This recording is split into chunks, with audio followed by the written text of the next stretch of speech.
Welcome to Your Next Chapter, where we feature conversations with leading creators and industry experts shaping the future of podcasting. I'm JT, Jeremiah Tittle, the CEO of Next Chapter Podcasts, and your host for insightful conversations on what's driving the world of audio storytelling today. We just wrapped up a series highlighting how museums are leveraging podcasts to amplify their work and their storytelling opportunities. We're now shifting into a new series covering how the podcast industry is blending with the live event space. I have a dream for a podcast event in my hometown of Ibiza, Spain, where I currently live, and I want to help hash out this idea with some other experts in the industry. It's kind of a fun exercise to get people to give me advice on this podcast. So I don't know if you've ever thought about starting a podcast industry event, whether it's a happy hour meetup in your city. If you've just been event curious, maybe you've gone to Podcast Movement or the podcast show in London like we have at Next Chapter.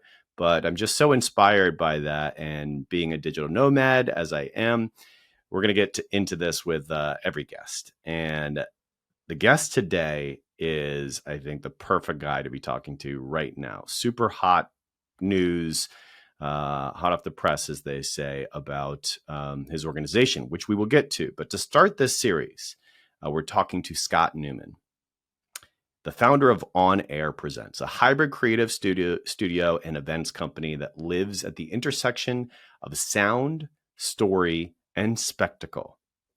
They work with all the major players in the podcasting space, from iHeart to NPR, Spotify, and beyond. Scott, welcome. So glad to have you on the show. Hey, great to see you. Great to be here. So I want to start with the on-air rebrand.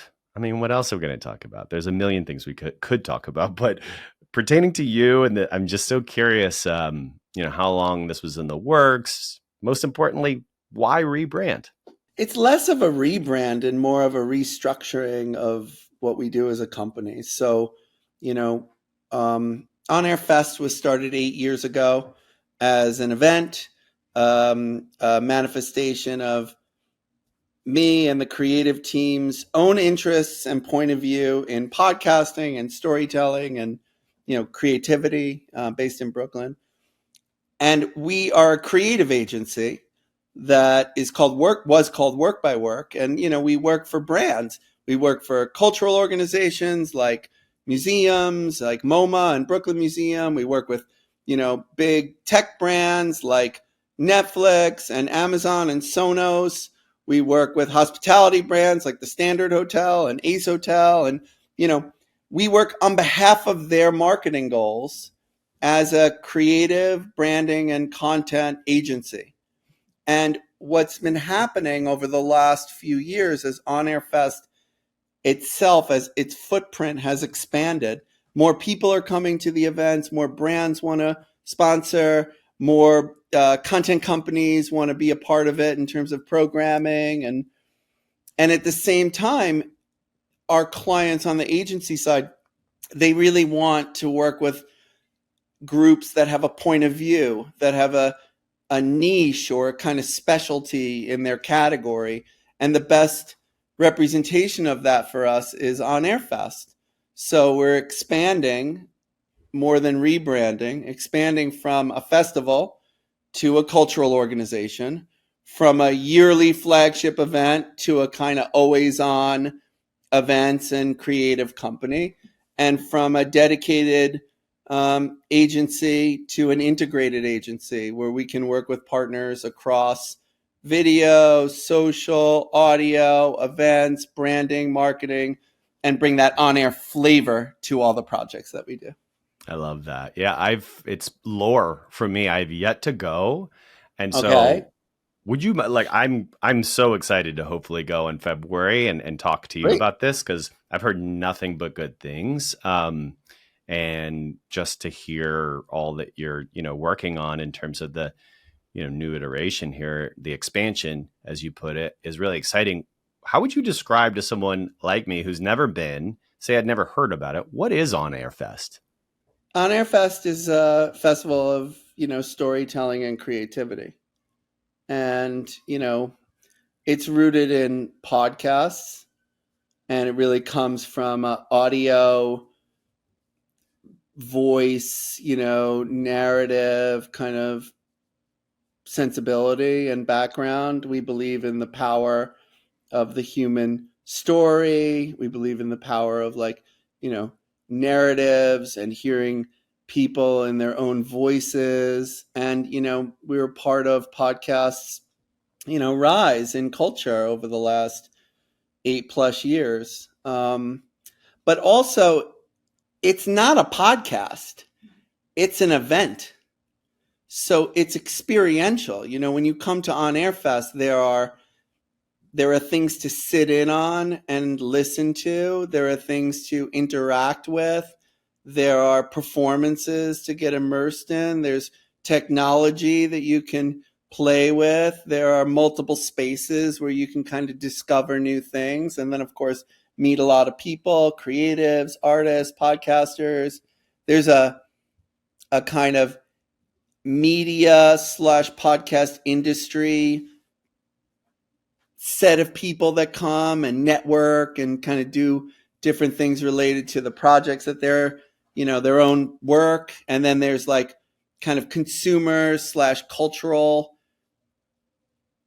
fans who are coming to, discover content and see their favorite podcasters or hear from their favorite musicians who are doing storytelling or performances. And there's food, drinks, and parties and programming. Sold.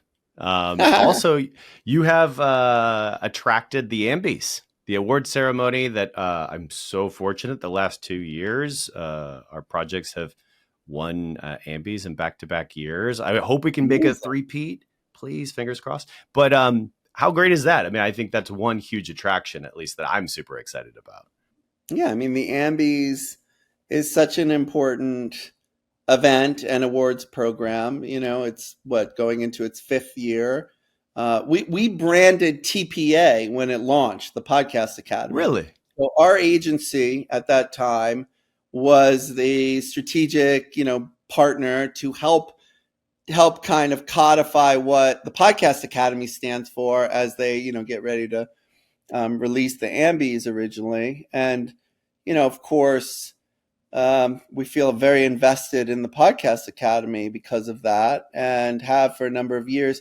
I started talking with the team over there a few years ago, and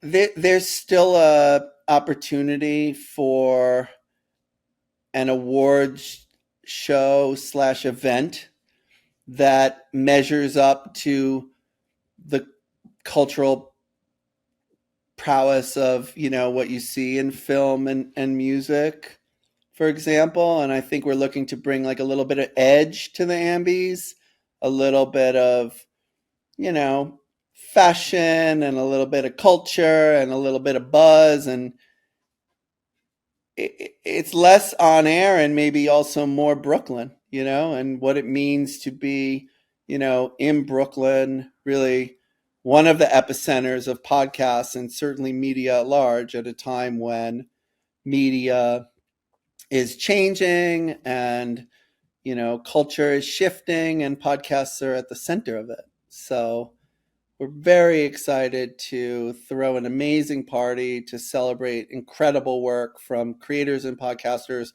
across all different categories, and to be a part of the next evolution of the Ambies, which I think will be culturally resonant.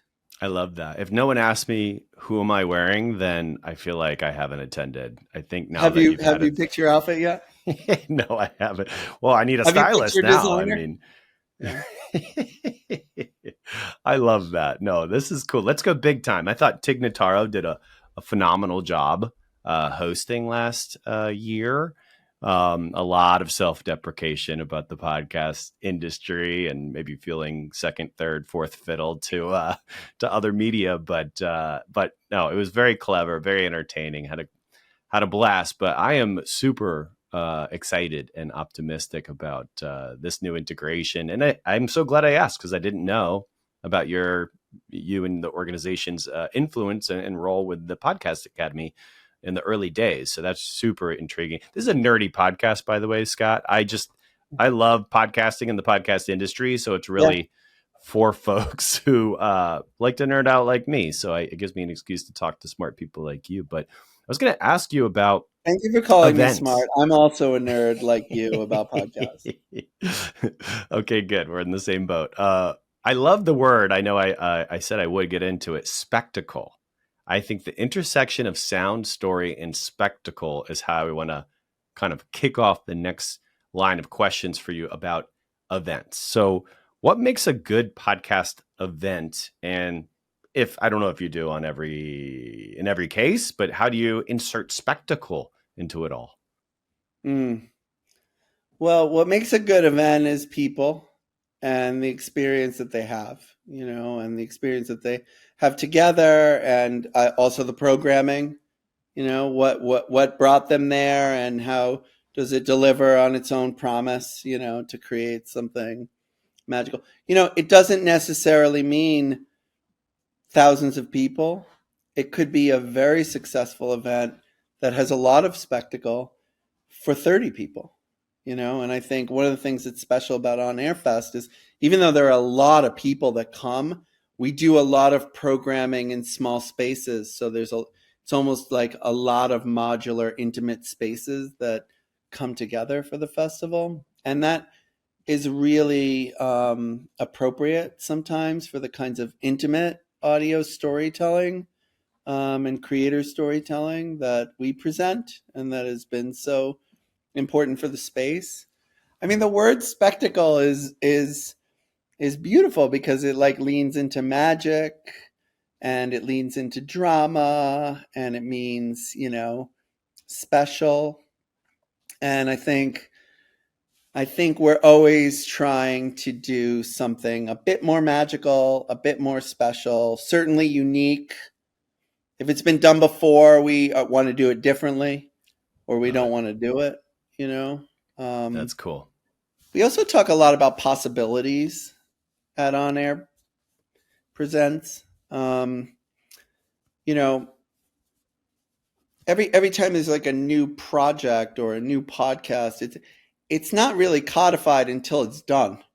So it really is about the creative process and those choices that we make as storytellers to, advance the kind of narrative or feeling or format. So On Air is very much about the possibilities in storytelling and art and culture. So when we say spectacle, we're really also talking about the worlds which we create. Question for you about your experience with these events. What mistakes do you often see with podcast events? Or what have you learned from in the past where you've made a mistake and you're like, well, we're never doing that again? Well, it's usually logistical. I don't get too hung up on programmatic choices because you always make the best choices with what's in front of you, and there's programming that has not resonated for me necessarily, that someone will say to me, that was amazing. But having done On Air Fest and on air branded events now for over 8 years, and my background, I've done a lot of events in my career for the last 25 years. I would say the if there's something technical or logistical that you haven't solved for before the event, it's probably going to manifest itself at the event. And we just try to prepare better every year, every time. On the future of media, turning the page here a little bit, our executive producer, Nick Castor, who is also a marketing strategist at On Air, thinks On Air's company tagline should be beyond the feed, quote unquote. Okay. How does beyond the feed capture the future of media? Yeah. So beyond the feed is a phrase that we use and have been using. I think, I mean, we're events and creative studios, so like we're already existing beyond the feed. Being an event is outside of your RSS feed or outside of your YouTube feed or beyond your Instagram feed. So, but what's happening is like you have like the digital content that comes from both traditional network and publishing companies and independent creators. That's the sort of like supply side of the industry. And then you have the digital consumption that comes from consumers on the other side who listen and view and interact with the content. And then there's like that third thing, that intangible, like we like cultural relevance or virality or like trends or like feelings, and we try to focus on that, like less about the actual technicalities of the feed and more about the impact. And then it really lends itself to being in the events business because we can see inspiration in someone's face, and that's some of what we mean by beyond the feed. I also think what we mean is, like, for example, I love audio and podcasting and have been a part of it my whole career. I have worked in radio and audio and ultimately podcasting. But I'm more inspired by big ideas and people, of which audio can be a central part of. But I actually truly embrace this moment where a big idea can touch audio, video, events, social, become a TV show, become a film, become an art project, become a 3-person, intimate gathering in someone's dinner table in their apartment. And that has been in the DNA of On Air Fest since before we started. So I think that's kind of what we mean by beyond the feed. That's great. How do you think we should define the term podcast? I want us to be more about possibilities. And I feel like defining that maybe could limit possibilities. So I don't totally know, but I've heard things that have resonated with me, like if it's like video, but it's audio led, like in terms of storytelling or, conversation, like that feels like a podcast. That makes sense to me. If it's, starts with RSS feed, and then it kind of scales out from there. That's a podcast. If the creator calls it a podcast, then that's a podcast. I don't think anyone's saying their baseball game is a podcast, so that we probably are a little closer than we think. Yeah, that's fair. Also, and I guess this isn't universally true, but if you can say things that maybe the FCC doesn't have control over, maybe that's touching the third rail at this moment, but like maybe, when you have these loose conversations, one thing I really appreciated about working at SiriusXM Radio after Howard Stern and Opie and Anthony and all that's this hot jock talk or whatever, shock jock talk, when you could finally like curse on the air, when you can I think maybe this satellite radio was sort of when podcasts found their legs. Of course, you had Mark Maron who's retiring now and other things, but yeah, the ability to not have that clock, be a slave to the clock and be a slave to what is appropriate and finable for saying the wrong thing, etc. Yeah, the broadcast clock is a drag. It's an old way of presenting media and content, and like you said, it's tied to the political system in a lot of ways, and certainly the corporate structure of media in the last 50 years plus. What I love about podcasting, though, is that anyone can start a podcast, and all you need is your iPhone. Even you don't even need anything else. But at the same time, I don't believe that everybody should start a podcast because it's really important to have a point of view about something and an audience that cares about that thing. And I end up in a lot of conversations about this, because I think we are a very inclusive medium, but I also think we could do a better job at inspiring people to think about the medium appropriately.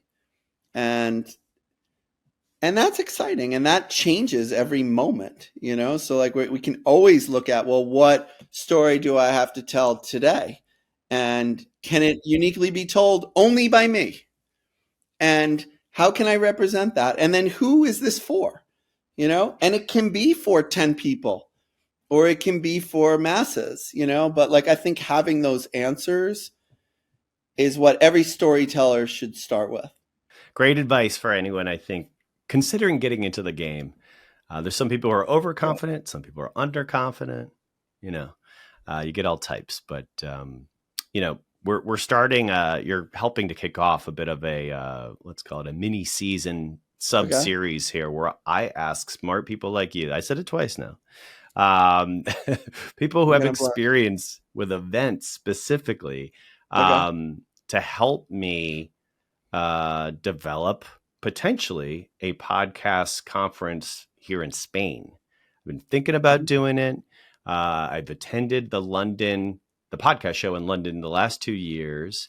And although there are some events kind of scattered around Europe, and I know there are in Southeast Asia, thanks to James Cridlin filling me in on a lot of those events that take place around the globe.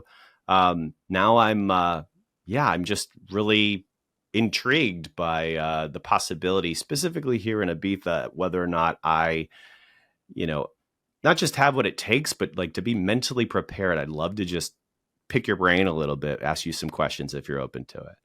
Yeah, sure. First question is about other questions. What questions should I be asking myself at this stage? You should ask yourself what we just talked about. Why now? Why me? Why this? Why here? I should have answers to all those questions. I think so. Yeah. Yeah. I mean, there's a cool event here that happens every April to kind of kick off the electronic music season here. Yeah. It's 16 years running. IMS, International Music Summit, has been taking place. I've been taking some pointers from how they expanded from just music to include the wellness space.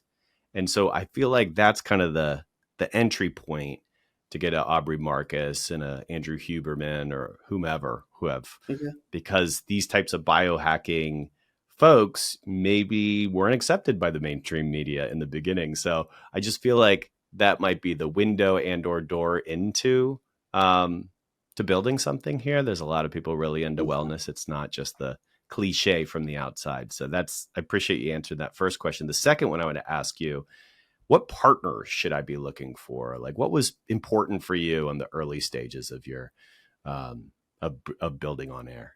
Was there one and then it begat, to use a biblical term, like all the others said, oh, I want to get on Air as well? Because I think it starts with that other question, like really defining why you want to do this.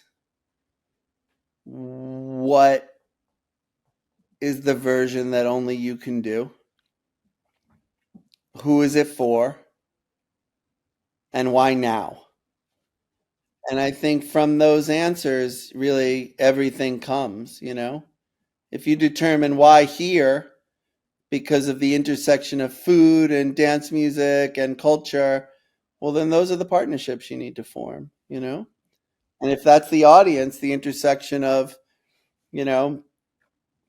music and wellness and podcasting, then that's the kind of content you need to pursue, and the kind of sponsors you should talk to. And then the last question, maybe the toughest, which is, will you join me in Ibiza for our kickoff of our conference when this actually happens one day? I will be in Ibiza, ready to rave.